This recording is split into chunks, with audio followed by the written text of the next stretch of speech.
This economy started collapsing 6, 7, 8 years ago. For too long, families have had questions as simple as they are profound here in this state, and my state as well. Will I have a job? Am I going to be able to keep my job? Can I afford to go see the doctor? Can I fill up the gas tank? How are we going to pay the mortgage this month? Literally, how are we going to pay the mortgage this month? Are we going to be able to heat our home this winter? Issues literally being discussed, I suspect, by some of you right now. Mary's in college. Are we going to be able to send her back the second semester? And how in Lord's name am I going to retire? Look at my 401k, and beyond that, I've never had one of those. I had some equity in my home, and I don't have that anymore. My mortgage exceeds the value of my home in this market. So what are we going to do about all those things? These are things people in your state, in my state, sit around a kitchen table and they talk about. These questions aren't going to be answered by negative political attacks that are going on. These questions aren't going to be answered by attacks on Barack Obama that are coming out of the McCain campaign. That's why it's so disappointing, and I really mean this literally. I've known John McCain for a long, long time. It's so disappointing that his campaign, as a recent analysis has shown, literally 100% of the McCain campaign's advertisements are negative. 100%. Now, look, folks. I guess when you vote with the president 90% of the time over the last 8 years, you can only attack 100% of the time. I mean, there's not a whole lot to talk about. But look, both Senator Obama and John McCain are giving big speeches today. You'll read about it in the press. You go home, you'll turn on CNN and the other news stations, and you're going to hear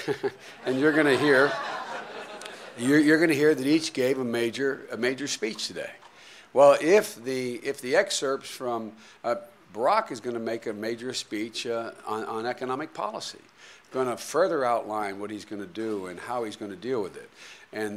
But as you look at least the excerpts have been released so far, it looks like John McCain's entire speech is going to be attack, attack, attack, attack. Now look, by contrast, it seems that couldn't be clearer to me.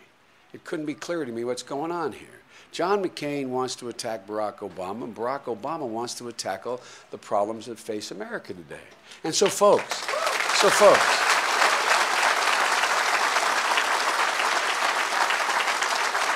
if there's any political audience in America that's not likely to be distracted by this tactic, it's the people here in the state of New Hampshire. Probably the most sophisticated group, I mean it sincerely, on both sides of the aisle, the most sophisticated group of political observers in the country. And so I doubt whether the attacks, they're going to distract you very much. But around the country, they're hoping they'll be able to do it. But here's the bottom line. These attacks don't hurt Barack Obama. These attacks don't hurt me. Every single false charge, every single baseless accusation that comes forward is an attempt to get you to focus on something other than what's going on in your family, other than what's in your neighborhood, in your state. Beyond the attacks, and I mean this literally, beyond the attacks, what is John McCain really offering? What about the past 8 years would he do? What about the past 8 years would he change in the next 4 years? Ask your undecided friends. Name me something fundamental that John McCain would do in the next 4 years that are different than the major policies of President Bush the last 8 years.